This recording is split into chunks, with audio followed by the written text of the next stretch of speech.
ফাইজলামি শুরু করো সারা দেশব্যাপী ফাইজলামি শুরু করে দিয়েছে একেবারে নির্মমভাবে, অহেতুকভাবে। এই যে অসহায় মানুষগুলোকে, ছাত্র পড়তে গিয়েছে, বাবা মার স্বপ্ন লালন করা ছাত্র, ছেলেটা ইঞ্জিনিয়ার হবে, ছেলেটা মেডিকেল সায়েন্সের পরে বড় একজন ডক্টর হবে, পিটায় মেরে ফেলে দিল তাকে।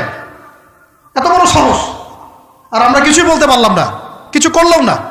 কি একটা অবস্থা চলছে! এগুলো যখন চলতে থাকবে একটা কওমের মধ্যে, আপনার মনে হয় যে আল্লাহর পক্ষ থেকে রহমত নেমে আসবে? লা ইলাহা ইল্লাল্লাহ বলা একজন মানুষ যদি বেঁচে থাকে, ওই একজন মানুষের সম্মানে আল্লাহ পাক কিয়ামত দিবে না ইনশাআল্লাহ। সে একজন মানুষকে এভাবে নির্মমভাবে পিটিয়ে মেরে ফেলো তোমরা। এখন মানুষকে পেটানো শুরু করেছো। নবী সাল্লাল্লাহু আলাইহি ওয়াসাল্লাম শেষ জামানার হাদিস সম্পর্কে বলেছিলেন যে আমি এক শ্রেণীর মানুষকে দেখি নাই যারা আসবে মানুষকে নির্মমভাবে মারবে। নবীজি বলেছিলেন শেষ জামানায় দুই শ্রেণীর মানুষ আসবে, আমি এদেরকে দেখি নাই। নবীজি দেখেন নাই মানে 1400 বছর আগে ওরা ছিল না। এক শ্রেণী হচ্ছে হাতের মধ্যে মানুষকে মারার কিছু অস্ত্র নিয়ে ঘুরে বেড়াবে, এরা মানুষকে নির্মমভাবে মানুষকে পিটাবে। এই শ্রেণীকে আমি দেখিনি, এরা আসবে পরে। আর এক শ্রেণী হচ্ছে এমন এক শ্রেণীর মহিলা বের হবে যারা কাপড় পরেও নগ্ন থাকবে, নিজেরাও আকৃষ্ট হবে, অন্যকে আকৃষ্ট করবে। তো এই মেয়েদেরকে তো দেখতে পাচ্ছেন, এখন পাচ্ছেন না? তার মানে কিয়ামত কাছে না দূরে? আর আমি এখন ওই হাতে লাঠিওয়ালা ওই গ্রুপকেও খুঁজে পেয়েছি। হাতে লাঠিওয়ালা সেই গ্রুপ কোনটা জানেন? ওই যে ঘরের মধ্যে ঢুকায় যে ছেলেগুলোকে মেরে রাত্রেবেলা মেরে ফেলায়, সেটা গ্রুপের। বিভিন্ন হলে দেখেন না, হকি স্টিক নিয়ে 8-10 জন মিলে এক একটা করে ছেলেকে ডেকে নিয়ে পিটায় মেরে ফেলায়, এগুলো সেই ছেলে। এদেরকে যারা জন্ম দিয়েছে ওই বাপের জন্য ধিক্কার। এদেরকে যারা জন্ম দিয়েছে এই বাপের জন্য ধিক্কার। আর এখন এরকম লেডিস গ্রুপও বের হয়েছে, আর মেয়েদেরকেও হলে ডেকে পিটানো শুরু করেছে। তোমরা কি মনে করো যে 5 জন 6 জন 10 জন মিলে একজনকে সারা রাত টর্চার করে মেরে ফেলানোর মধ্যে সুপুরুষ? তুমি সুপুরুষ, তুমি অনেক বড় বীর। সাহসটাকে তুমি একজন মারামারি করে দেখাও না দেখি। তোমরা এত বড় সাহস, তাহলে একজন মারামারি করে দেখাও না। আসো রিংয়ের মধ্যে আসো, তারপর দেখি তোমার কত শক্তি, আমাদের কত শক্তি। একজন 1-on-1 ব্যাটেলে আসো দেখি। খালি হাতে 1-on-1 ব্যাটেলে আসো। 8 জন 10 জন মিলে একটা বুয়েটের ছেলে, একটা মেডিকেলের ছেলে, একটা অমুকের ছেলে, তমুকের ছেলে, বাবা মায়ের স্বপ্ন লালন করা ছেলেগুলোকে ঘরের মধ্যে ঢুকাবা, সারা রাত পিটায় মেরে ফেলবা, এটাকে তোমরা সাফল্য মনে করো, বীরত্ব মনে করো? এই ছেলেগুলোকে জন্ম দিয়েছে যে পিতা মাতায়, এদের জন্য ধিক্কার আমার পক্ষ থেকে। আপনারা এইসব সন্তান জন্ম দিতে গেলেন কেন? খিদির আলাইহিস সালাম বেঁচে থাকলে ছোটবেলায় মেরে ফেলতো এদেরকে। ওই যে খিদির আলাইহিস সালাম ছোটবেলায় একটা বাচ্চাকে মেরে ফেলছিলেন না? মুসা আলাইহিস সালাম বলেছিলেন যে একটা বাচ্চাকে কেন মেরে ফেললেন? তখন খিদির আলাইহিস সালাম বলেছিলেন এই ছেলেটা যদি বড় হলে অনেক বড় কাফের হবে। আল্লাহ আগে জানিয়ে দিয়েছেন, এই জন্য আগে মেরে দিয়েছে। এই বাচ্চাগুলোকে নিতে গেলেন কেন? কোন রকম লজ্জাবোধও নাই, চক্ষু লজ্জা নাই। এরপর যখন আইন শৃঙ্খলা বাহিনী এদেরকে অ্যারেস্ট করে নিয়ে যায়, বীরের মতো হাসতে হাসতে চলে যায়। ও জানে যে আমার কোনো সমস্যা হবে না, ফাঁক ফোকর দিয়ে বেরিয়ে চলে আসবে। তোমরা এগুলোকে বীরত্ব মনে করো, সুপুরুষ হয়ে গেছো তোমরা। এতই যদি ক্ষমতা থাকে, সাহস থাকে, তো একজন মারামারি করো না কেন? 1-on-1 ব্যাটেলে আসো, তারপর দেখো কে জিতে কে হারে। 10 জন মিলে একজনকে পিটাবা, মনে করছো খুব বড় বীর হয়ে গেছো। এখন 10টা মেয়ে মিলে একটা মেয়েকেও পিটাচ্ছে, সুবহানাল্লাহ। তাও আবার ইসলামিক বিশ্ববিদ্যালয়ের মধ্যে। এই বিশ্ববিদ্যালয়ের নাম ইসলামিক কে দিল? এটা ইসলাম? একটা মেয়েকে আপনি ঘরের মধ্যে ঢুকায় সারা রাত পিটাবেন, মেয়েটা কাঁদতে বলছে আমার পায়জামা পর্যন্ত খুলে ফেলেছে টান দিয়ে। আরে তোর মায়ের পায়জামাকে খুলে ফেললে তোর কেমন লাগবে? তোর বোনের পায়জামাকে খুলে ফেললে তোর কেমন লাগবে? কোন সাহসে তুই একটা মেয়ের পায়জামায় হাত দিস? এত বড় সাহস! আর এদেরকে আমরা তোলা করে মানুষ করি। আইন শৃঙ্খলা বাহিনী আপনারা কি করেন? ইনস্ট্যান্ট কোর্ট বসে ফাঁসি দিয়ে দিবেন এদেরকে। আল্লাহর কসম করে বলছি, যদি কোনোদিন এরকম ক্ষমতা আমাদের কাছে আসতো, দিন বিচার করে দেখিয়ে দিতাম ইনশাআল্লাহ। ফাইজলামি শুরু করো সারা দেশব্যাপী। যারা এখন বিপদগামী ছিলেন আমরা মনে করতাম, তারাই এখন হেদায়েতের দিকে আসছেন। আর আমরা এখন মুসলিম ঘরে জন্মগ্রহণ করে নামাজ ছেড়ে দিচ্ছি, কুরআন পড়া ছেড়ে দিচ্ছি। এটা কি ধরনের কথা? আমার পরিবারের মা বোনরা কিভাবে বেপরদায় বাইরে যায়? আমার পরিবারের কর্তা আমি কেমন করে আমার পরিবারের স্ত্রী সন্তান মেয়েরা বাইরে বেপরদায় যাবে? কিভাবে যাবে? আমি তো পরিবারের কর্তা, আমি পরিবারের স্বামী, আমার স্ত্রী কেমন করে বেপরদায় বাইরে যাবে? আমার ছেলে কেন নামাজ পড়বে না? নামাজ না পড়ে সে ভাত খাবে কিভাবে?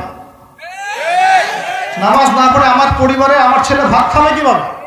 আমার মেয়ে কেমন করে ভাত খাবে? অতএব পরিবারটাকে শক্ত করেন, হালাল খান, সামাজিকভাবে ইসলামটাকে এগিয়ে নেন, ইনশাআল্লাহ দেখবেন একদিন বড় পরিসরে ইসলাম কায়েম হয়ে যাবে ইনশাআল্লাহ। আর আমরা কারোর জন্য বদদোয়া করব না, আমরা দোয়া করব আল্লাহ পাক যেন ঊর্ধ্বতন কর্তৃপক্ষ সবাইকে হেদায়েত দান করেন এবং অন্যায়ের বিরুদ্ধে দাঁড়ানোর তৌফিক দান করেন এবং তাদের হাতে হলেও আল্লাহ পাক যেন ন্যায় প্রতিষ্ঠা করার তৌফিক দান করেন। আর ন্যায় কোনটা অন্যায় এগুলো এসব প্রোটেস্ট্যান্ট মুসলিমরা আপনাদেরকে শেখাতে পারবে না। যারা ইসলাম, কোরআন, সুন্নাহ, সমকালীন বিশ্ব ইতিহাস, অর্থনীতি, সংস্কৃতি, দেশীয় কালচার সব সম্পর্কে জ্ঞান রাখে, এই মানুষরা আপনাকে বলতে পারবে কোনটা সত্য, কোনটা মিথ্যা, কোনটা হক, কোনটা বাতিল। একজন কবর পূজারী আপনাকে কি হেদায়েত দিবে? একজন মাজার পূজারী আপনাকে কি হেদায়েত দিবে? একজন বেদাতি আপনাকে কি হেদায়েত দিবে? হেদায়েত তো নিতে যান খালি ওদের কাছে। আর জ্ঞানী মানুষকে তো মূল্যায়ন করে না, যারা বুদ্ধি বিক্রি করে খায় ওদের কাছে পরামর্শ নিচ্ছেন। আর কিছু বিষয় বলতে বলতে মুখের ফেনা উঠিয়ে দিলাম, তারপরেও কোনোদিনও বললেন না যে হ্যাঁ কথাটা গ্রহণ করা যায়। কি আশ্চর্য! যখন একটা সমাজের মধ্যে এই পাপগুলো ছড়িয়ে পড়বে তখন আল্লাহ পাকের গজব আসবে, এটা আসবেই। কিভাবে প্রতিরোধ করার কোনো সুযোগই নাই, আপনাকে প্রতিকারও করার কোনো সুযোগ নাই। তওবা করে আল্লাহর কাছে ফিরে আসতে হবে, এটাই সলিউশন। এই যে আমরা শহরের কথাই বলছিলাম, আমাদের সমাজের অন্যতম বড় একটা কিয়ামতের আলামত হচ্ছে উঁচু উঁচু বিল্ডিং নির্মাণের প্রতিযোগিতা। নবীজি জীবনের শেষের দিকে যে হাদিসগুলো বলেছেন, শেষের দিকে, তার মধ্যে কিয়ামতের বড় দুইটা আলামত বলেছেন। তার মধ্যে একটা হচ্ছে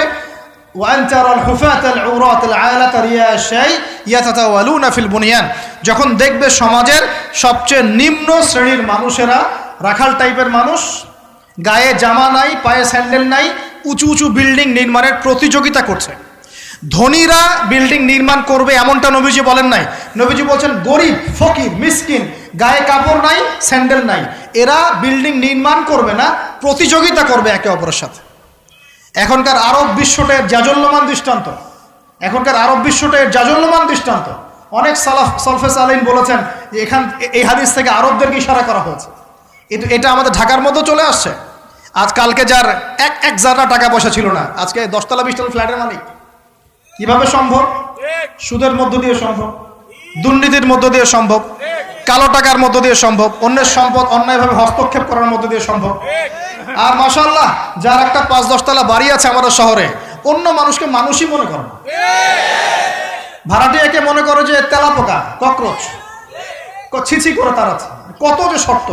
কোনো সময় এমনও হয়েছে মানে বাড়ি ভাড়া চাইতে গিয়ে যে বেইজ্জত হতে হয়েছে, মনে হলো যে বাড়ি ভাড়া চাইতে গিয়ে মানে নিজের সম্মান নিজে নষ্ট করে ফেললাম। সুবহানাল্লাহ। কারণ যখন নিম্ন শ্রেণীর মানুষের কাছে অর্থ আসে তখন কিন্তু এদের মধ্যে কালচার আসে না। সম্পদ আসে ঠিকই, কিন্তু কালচার, সভ্যতা আসে না। তারা অসভ্যই থেকে যায়। কাকে সম্মান দিতে হবে, কাকে দিতে হবে না সেটাও জানে না। কথা বুঝতে পারছেন? এটা আমাদের সমাজ এখন চলছে, হাইলি কনস্ট্রাক্টেড বিল্ডিংসের প্রতিযোগিতা। আর আমরা বলবো কেন, এই যে এখনকার সেকুলার রিপোর্টগুলোই বলছে বেশিরভাগ বিল্ডিংয়েরই দেখা যায় যে কোনো রকমের ভিত্তি নাই। এই 5-6 মাত্রা ভূমিকম্প হলেই সব ধরধর করে পড়ে যাবে। আরও এই যে অহংকার, আমি একটা ফ্ল্যাটের মালিক। ঢাকা শহরে মনে হচ্ছে যেন পরিচয়ের মানদণ্ড হচ্ছে এটাই। জিজ্ঞাসা যদি করেন যে ভাই আপনার নাম কি করেন, বলবে ওই যে ফ্ল্যাটটা দেখছেন 10 তলা, ওইটা আমার। ভাবখানা এমন যে এটাই তার পরিচয়ের মানদণ্ড। সে কি করে, তার শিক্ষাগত যোগ্যতা কি, কোন প্রফেশন, এগুলো বড় কথা নয়। ওই যে ফ্ল্যাটটা দেখছেন 6 তলা, ওইটা আমার। অনেকে এসে পরিচয় দেয়, আমি অমুক পার্টির অমুক, আমি অমুক পার্টির তমুক, আমি অমুকের সাধারণ সম্পাদক, আমি অমুকের সভাপতি। এগুলো পরিচয়, এগুলোই মানুষের পরিচয়। আমি অমুক দল করি, তমুক দল করি। পরিচয় কি তোমার? তুমি কি এই পরিচয় দিয়ে কাল কিয়ামতের মাঠে আল্লাহর সামনে দাঁড়াবা? তোমার পরিচয়টা কি? পরিচয় হচ্ছে তোমার শিক্ষাগত যোগ্যতা কি, তুমি সমাজকে কতটুকু সার্ভ করতেছ, তোমার ইলমি যোগ্যতা কি, তুমি 5 ওয়াক্ত নামাজ পড়ো কিনা, তুমি ইসলামপন্থী কিনা, তোমার সুন্নত আছে কিনা, তুমি দিনের জন্য কি করো, এগুলো তোমার পরিচয়। আল্লাহ রাব্বুল আলামিন আমাদের কথাগুলো বোঝার তৌফিক দান করুন। আমাদের সমাজে হাইলি কনস্ট্রাক্টেড বিল্ডিংসের এগুলো প্রতিযোগিতা চলছে। দেখেন, বিল্ডিং নির্মাণ করা পাপের কিছু নয়, কিন্তু এগুলোর মধ্য দিয়ে অহংকার করাটাই পাপের। আর অহংকার করলে আল্লাহ পাক এগুলোকে ধসিয়ে দিতে সময় নেবেন না। আল্লাহ পাক আমাদেরকে বোঝার তৌফিক দান করুন। আমাদের সমাজে রন্ধে এগুলো চলছে, আমানতের খেয়ানত, অবিশ্বাস, সুদ চলছে, জেনা চলছে, ফ্ল্যাটে জেনা চলছে, ফ্ল্যাটে জেনা। জেনা মানে শুধু শারীরিক ইলিগেল ফিজিক্যাল রিলেশনশিপই নয়, জেনার মধ্যে চোখের জেনা আছে, কথার জেনা আছে, চলাফেরার জেনা আছে। নবীজি বলেছেন শেষ জামানায় এক শ্রেণী মেয়ে আসবে যারা পুরুষের কাপড় পরে ঘুরবে। এটা দেখার জন্য আপনি ঢাকার শপিং মলে চলে যান, শপিং মলে যান, কিয়ামত দেখতে পারবেন। কিয়ামত কাকে বলে? কিয়ামত কাকে বলে? কেউ কেউ দেখা যায় সুন্দর সুন্দর বোরখা বানিয়ে নিয়েছে, যে বোরখাগুলো পরেও তার মানে শরীরে কাঠামো স্পষ্ট বোঝা যাচ্ছে। এখানে আপনি কাকে দায়ী করবেন, কাকে দোষ দিবেন? অবৈধ সম্পর্ক, অবৈধ সম্পর্ক ঢাকা শহরে রন্ধ্রে রন্ধ্রে ঢুকে গেছে। অবৈধ সম্পর্ক, টিনেজ 8-10 বছর, ক্লাস 8-এ পড়ে, ক্লাস 9-এ পড়ে, 10-এ পড়ে, এদের মধ্যে ইলিগাল সম্পর্ক চলছে। ইউনিভার্সিটিতে পড়ে, স্কুল কলেজ পাশ করে বিশ্ববিদ্যালয়ে গিয়েছে, ব্যাস ও মনে হয় যে একেবারে পাখা ওর গজায় গেছে, যা ইচ্ছা তাই করতে পারে। মেয়েকে দিয়েছেন একটা স্মার্টফোন, ব্যাস নষ্ট হয়ে গেছে। ছেলেকে দিয়েছেন একটা বাইক, ও দেখ মাদকের আসরে বসে আছে। কি একটা অবস্থা! এই যুব সমাজ কি আগামী দিনে ইসলামের পতাকা বহন করবে?